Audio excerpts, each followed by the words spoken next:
ठीक है।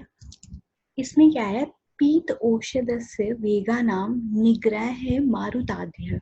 वो बोलते हैं कि आपने वमन विरेचन के व्यापक पढ़ रहे हैं, तो जब हम वमन विरेचन उसको दे रहे हैं, हमने उसको मेडिसिन दे दी और उसने क्या किया, उस वेग को रोक दिया, तो अब इससे क्या होगा कि जो वायु है, जो वायु है वो क्या करेगी, हृदय को ग्रह करेगी। देखो फिर से सुनो, वमन और विरेचन औषधियों को पी लेने के बाद वमन और विरेचन जो जब आने लगे, तो उस वेग को अगर रोक लिया जाए, निग्रह रोक लिया जाए, ठीक है, तो उस अवस्था में क्या होगा कि बात जो है वो कुपित हो जाएगी और हृदय में जाकर भयंकर हृदय ग्रह करेगी। कुपित हृदयम गत्वा, कुपित, कुपिता कौन, वो मारुत, मारुत वायु, वायु कुपित होकर हृदय में जाएगी।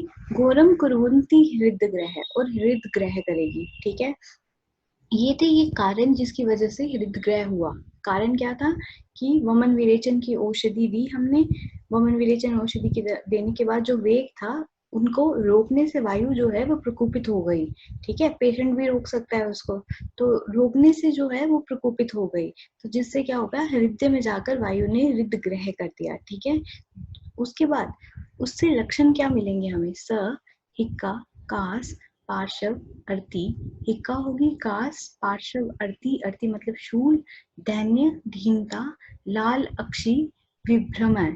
ठीक है, और भ्रम, भ्रम में हो जाएगा। भ्रम का मतलब जो होता है चक्र आरूढ़, मतलब कि चक्कर आ जाना, ऐसा हो सकता है। जीवा खाद्यति, अपनी ही जीवा को वो काटेगा, कट सकती है। निसंज्ञो, निसंज्ञो यहाँ पे है जो फर्दर कंटिन्यू होगा। ठीक है, निसंज्ञो से अगले श्लोक कंटिन्यू होंगे, इसलिए निसंज्ञ मतलब संज्ञाहीन हो जाना, मूर्छित हो जाना। दंतान किटकिटाप्यन, दंत को आपस में किटकिटाना। और न गठित विभ्रम तद्रवामेद आशु तम बिशक, वो बोलते हैं ये सब देखकर जो बिशक है उसे भ्रम में नहीं पड़ना चाहिए और जल्दी से जल्दी उसकी उसको वमन देना चाहिए, उसको चिकित्सा देनी चाहिए। ठीक है, अभी नोटिस करो, अगर ये पित्तजन्य मूर्छा होगी, अगर ये पित्तजन्य, देखो उसमें मैंने बोला ना निसंज्ञ हो जाएगा, अगर देखो किस दोष से हो रही है ये देखना है। फिर अगर ये पित्तजन्य मूर्छा होगी तो उसके बाद क्या करना है,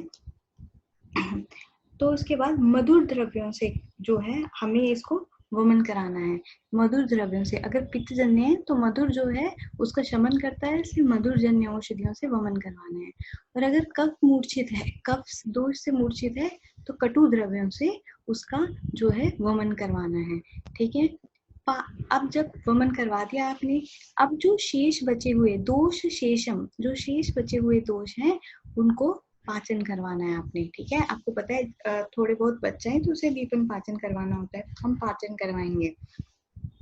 काय अग्निम च बलम च अस्य क्रमेण उत्थापित, वो बोले देखो सबसे पहले आपने वमन करवाया, जब वो निसंज्ञ हो गया, अगर वो पित्त वाला पेशेंट पित्त से मूर्छित हुआ है तो मधुर द्रव्य दिए, अगर कफ से मूर्छित हुआ तो कटु द्वारा दिया।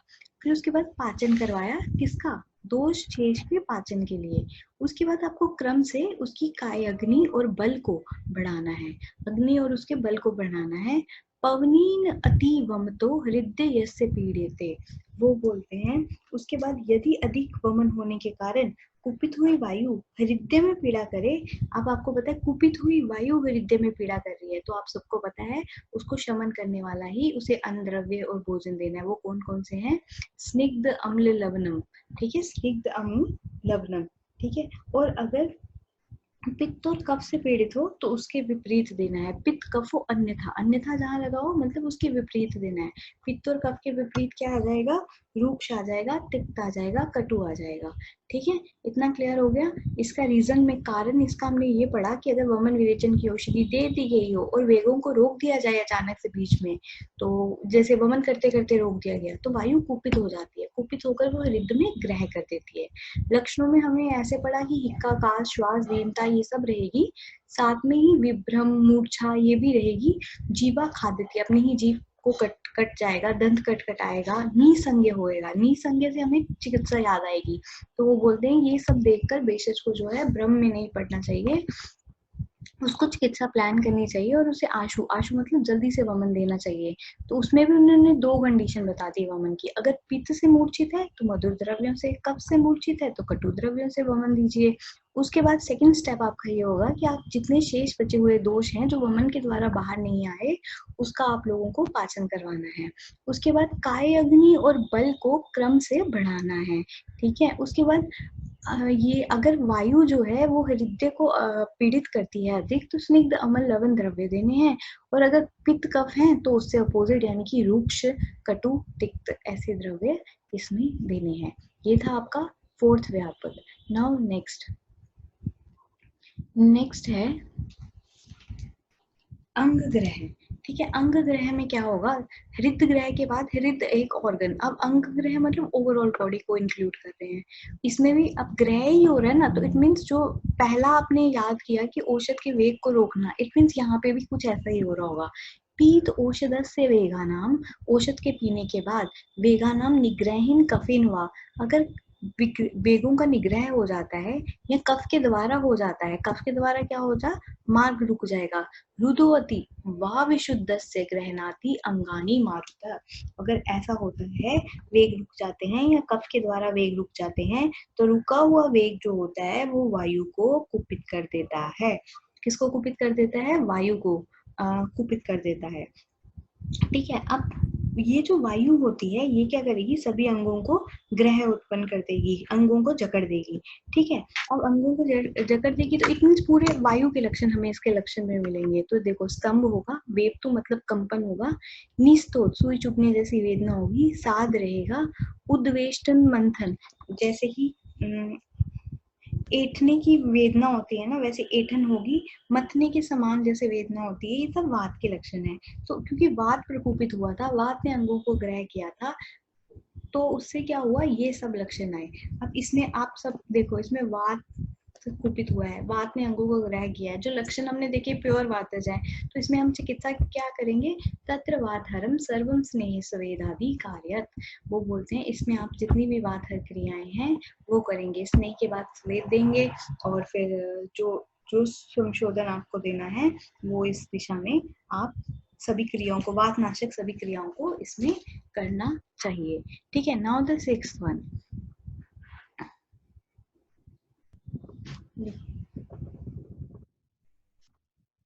देखो सिक्स्थ वन, इसको तो स्टार लगा दो, इसमें हम एक चीज पढ़ेंगे जो आपको एग्जाम पॉइंट ऑफ व्यू से भी इम्पोर्टेंट है, कि जीव रक्त और रक्त पित्त में क्या डिफरेंस है, वो यहाँ पढ़ेंगे, ये बहुत इंपॉर्टेंट है। एक तो इसका रेफरेंस याद रखिए, सिद्धि स्थान 6 में है, और जीव रक्त और रक्तदान में क्या डिफरेंस है, ठीक है। वो बोलते हैं अति तीक्ष्ण, पहले तो ये हो रहा कैसे रहा है, जीव रक्त कैसे निकलेगा, आप खुद सोचो रक्त कैसे निकलेगा। पहली बात तो जो रक्त है वो जो निकलेगा इट मीन्स अति तीक्ष्ण औषध से ही निकलेगा, है ना।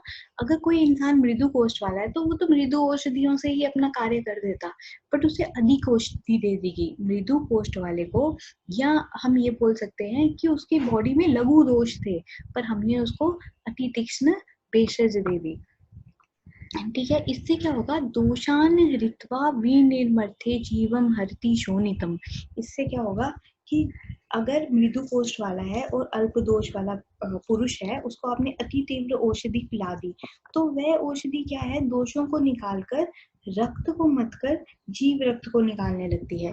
दोषों को तो निकाला उसने, दोषों को हृत्वा बाहर निकाला, पर जीव रक्त को भी साथ में बाहर निकालती है, क्योंकि वो क्या था, वो बॉडी जो है वो मृदु कोष्ठ की थी, उसमें लघु दोष थे, आपने तीक्ष्ण, अति तीक्ष्ण भी नहीं, अति तीक्ष्ण औषध दे दी, तो उससे क्या हुआ, दोष तो निकले पर साथ साथ में जीव रक्त भी निकलेगा। नाउ द क्वेश्चन इज, आप कैसे पहचानोगे कि ये जीव रक्त है, दूषित रक्त है या रक्तपित्त वाला रक्त है, आप कैसे पहचानोगे इसको। तो उसके लिए वो एक परीक्षा देते हैं, उसके 2 पैरामीटर्स है जो आपको याद रखने हैं।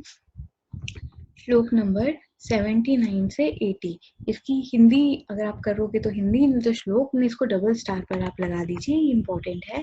देखो इसमें क्या करेंगे, 2 पैरामीटर्स है, एक तो जो कौवा या फिर कुत्ता, शून कुत्ते को बोलते हैं, ठीक है। इन दोनों को जो वो जीव रक्त और रक्तपित्त वाला रक्त डाल देना है, खाने में मिक्स कर दीजिए जैसे। तो जो जीव रक्त वाला भोजन होगा वो कौवा जो है वो खा जाए, कौवा और जो ये है डॉगी है वो ले जाएगा। बट जो रक्त पित्त वाला है, दूषित रक्त है, उसे वो पान नहीं करेगा। तो इससे आपको पता चल जाएगा कि ये रक्त पित्त वाला रक्त है या दूषित रक्त है। जो भी रक्त निकल रहा है आपको उसे खाने में मिक्स कर देना है।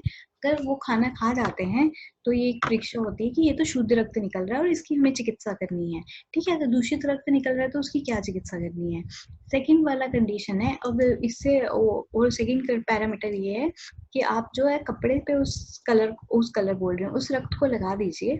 अगर वो रक्त जो है पानी के धुलने से उसका निशान कपड़े से हट जाए तो इट मीन्स वो जीव रक्त है, और अगर नहीं हटे तो वो रक्त पित्त है। ठीक है, प्रशालितम विवर्णम स्यात् पित्ते शुद्धे तु शोणिते।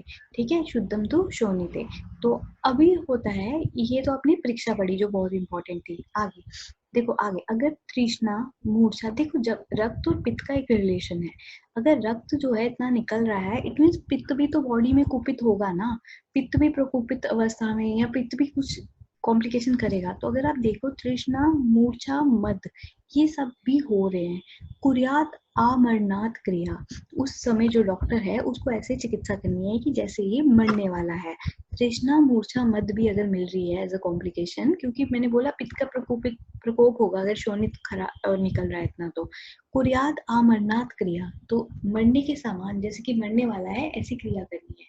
अब मैंने आपको बोला पित्त प्रकोपित होगा तो कौन सी क्रिया करोगे, पित्तहरि, तस्य पित्तहरि सर्वम अति योगे चय हितम। तो इसलिए पित्तहर जितनी भी क्रियाएं हैं वो आप इसमें कर सकते हो।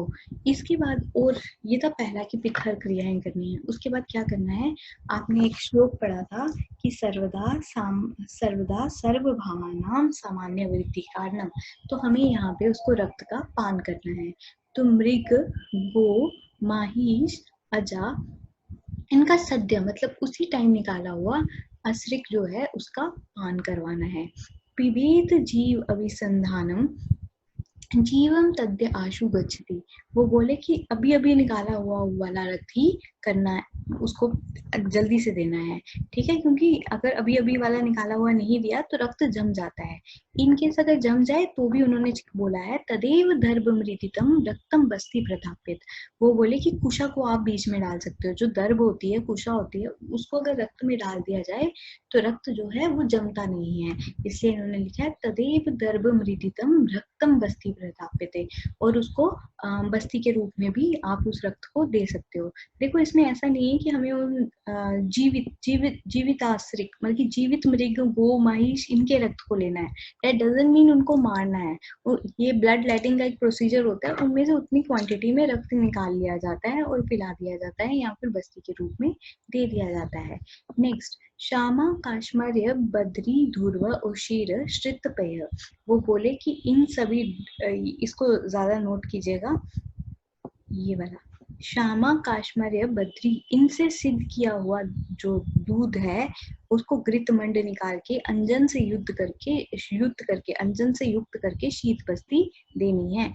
ये एक पहला हो गया, शीत बस्ती देनी है किससे, घृत मंड अंजन से। और इन द्रव्यों से जो दूध से, इनके दूध से जो घृत मंड निकाला है उनसे देनी है, अंजन भी है इसमें। उसके बाद सेकंड है पिच्छा बस्ती दीजिए इसमें। तो पिच्छा बस्ती किस व्यापक की चिकित्सा है, तो रक्त जीवादान वाले की चिकित्सा है। इसमें से ये जो आपको दिख रहा है ना, सुशीतम व गृंदमंड अनुवासन, गृतमंड से ही अनुवासन वस्ती भी देनी है। इसको डबल स्टार कर दीजिए। ये बीएचयू में 2016 में पीजी क्वेश्चन में पूछा गया था कि गृतमंड अनुवासन किसकी चिकित्सा है। गृतमंड अनुवासन जो है वो जीव रक्त की चिकित्सा है।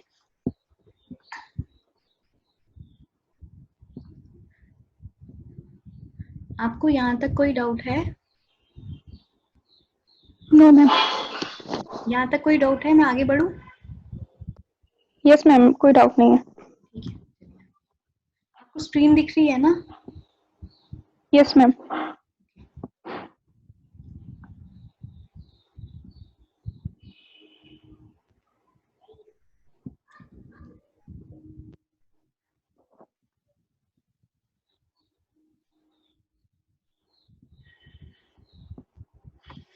उसके बाद नेक्स्ट आ जाइए।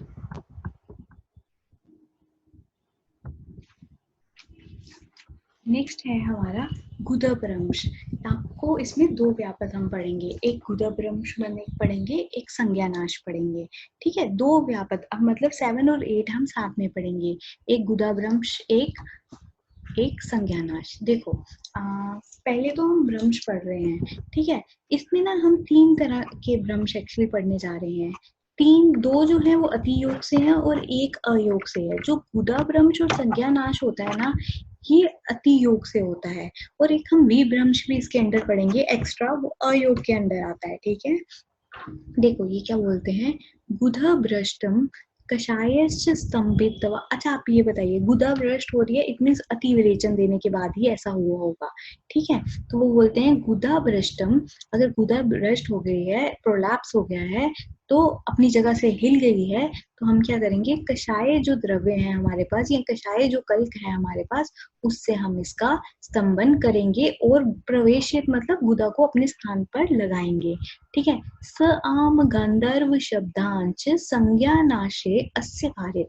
और अगर संज्ञानाश हो गई है तो साम गंधर्व मतलब म्यूजिकल थेरेपी से उसको जो है फिर से संज्ञा प्रदान करेंगे।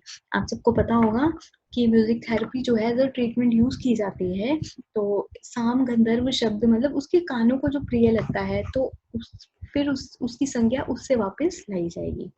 नेक्स्ट कंडीशन को ध्यान से देखिए, यदा विरेचनम पीतम, अगर विरेचन को पिया है उसने, विड्डम अंतम अविष्टते, वो उसका मल तो निकल गया, बट विरेचन क्या पढ़ा था हमने, याद है आपको, विरेचन हमें पढ़ा था कि कफांत होना चाहिए, बट विरेचन वाली औषधि उसने पी। ठीक है, उसके बाद क्या हुआ, मल तो निकल गया, पर मल के बाद जो पित्त कफ का स्राव होता है वो नहीं हुआ हो।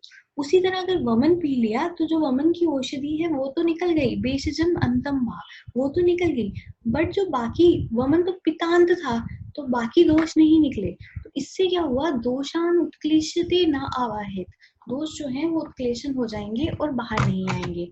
तदा कुर्वंती, फिर वो कुछ तो करेंगे, तो कंडू वगैरह वो दोष, प्रकोपित दोष जो है बॉडी में करेंगे। ये था विभ्रंश, सविभ्रंश, ये विभ्रंश है। मता तत्र स्याद यथा व्याधि वेशजम, तो वो बोले जिस तरह का रोग उस समय बॉडी में होगा उस तरह की चिकित्सा आप वहां पे कर सकते हो। अगर मैं आपको एक टीका पढ़ाऊं तो एक शब्दों की, तो देखिए इसमें इन्होंने यहाँ पे दिया है कि ये जो विभ्रंश है, ये पारिभाषिक की संज्ञा है, इसमें बताई गई है, पर व्यापक में नहीं की गई है। बट आपको याद होना चाहिए ये एक तरह का अयोग है। अयोग ही तो है कि पूरे दोष बाहर नहीं आए, अयोग ही तो है। अति योग में जो है गुदाभ्रंश हमने पढ़ा विरेचन का, और एक ये पढ़ा संज्ञा मूर्छा। तो संज्ञा मूर्छा में वो बोलते हैं गांधर्व शब्दों गीतम। एक अर्थ उन्होंने ये भी दिया है कि साम का मतलब सांत्वना होती है, बट ऐसा नहीं हो सकता, जो इंसान मूर्छित है उसे सांत्वना क्या देंगे हम। तो ऐसे आपकी बुक में ऐसा कॉन्ट्रा इंडिकेट किया है, बट चक्रपाणी बोलते हैं कि साम का अर्थ होता है सांत्वना देनी है, और गांधर्व शब्द मतलब गीत वगैरह म्यूजिकल थेरेपी उसे चलानी है। ठीक है, उसके बाद नेक्स्ट आ जाइए 9th में स्तंभ। ठीक है, अब 9th में स्तंभ में आ जाइए।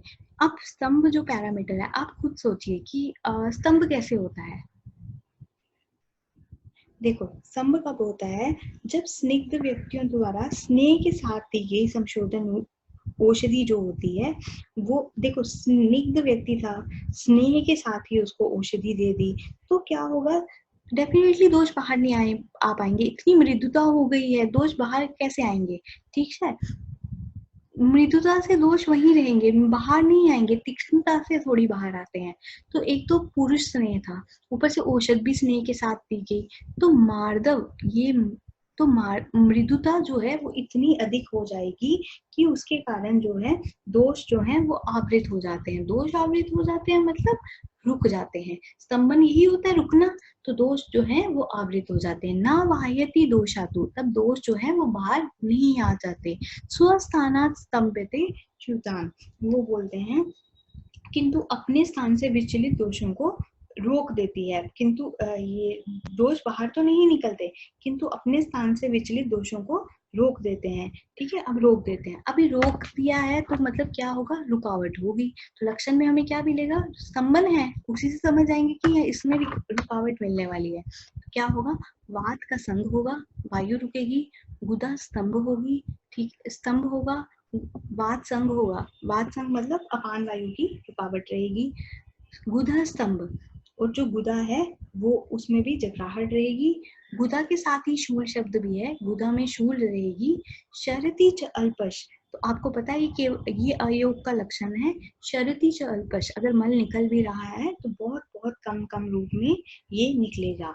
अभी आपने ये देखा स्नेहन स्नेहन स्नेहन ही था इसमें, और दोष बाहर नहीं निकल रहे हैं। तो अगर आप उसमें वो मतलब की कंडीशन देखें तो आपको क्या करना चाहिए इसमें, क्योंकि दोषों को बाहर निकालना है, मैंने बोला मृदुता है, मृदुता का अपोजिट क्या होता है, खरता मैम।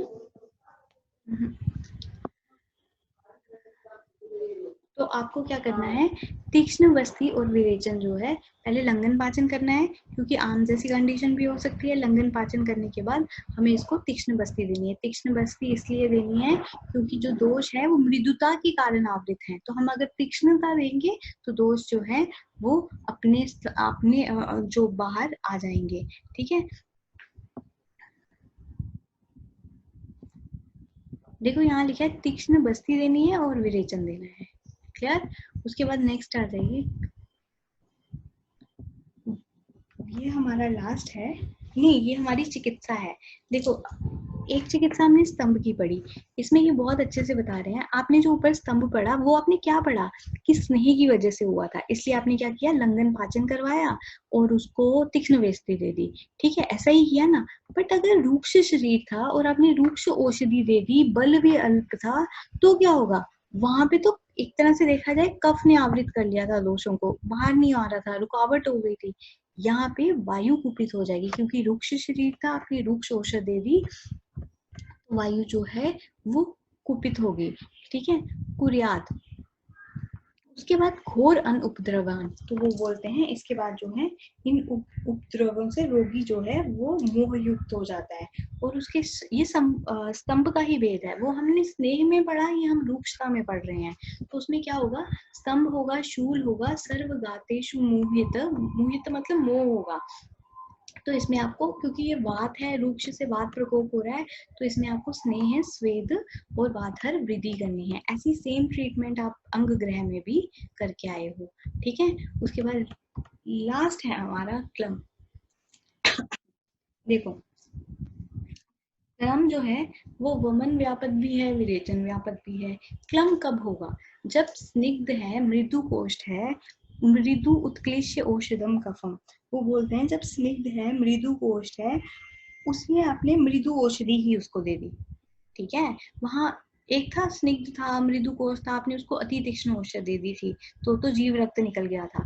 पर स्निग्ध है, मृदु औषध है, हमने मृदु मृदु औषधि ही दे दी उसको, ठीक है। तो आप सबको पता है, तो इससे क्या होगा, वो जो औषधि होगी वो कफ और पित्त को बारकर, वायु को रोककर तंद्रा और गुरुता के साथ क्लम रोग को करती है। पित्तम वातम च समृद्धे, पित्तम वातम च समृद्धे सतंद्रा गौरवम, देखो कफम पित्तम वातम च समृद्धे, ठीक है, क्योंकि मृदु औषधि थी, बाहर तो निकलेंगे नहीं दोष, इसलिए तंद्रा, गुरुता और क्लम होगा। दौर्बल्य रहेगी, अंग साध रहेंगे। च कुर्याद आशु तद उल्लिखित, तो जल्दी से जल्दी आपको क्या करना है, बस उन दोषों को बाहर निकालना है।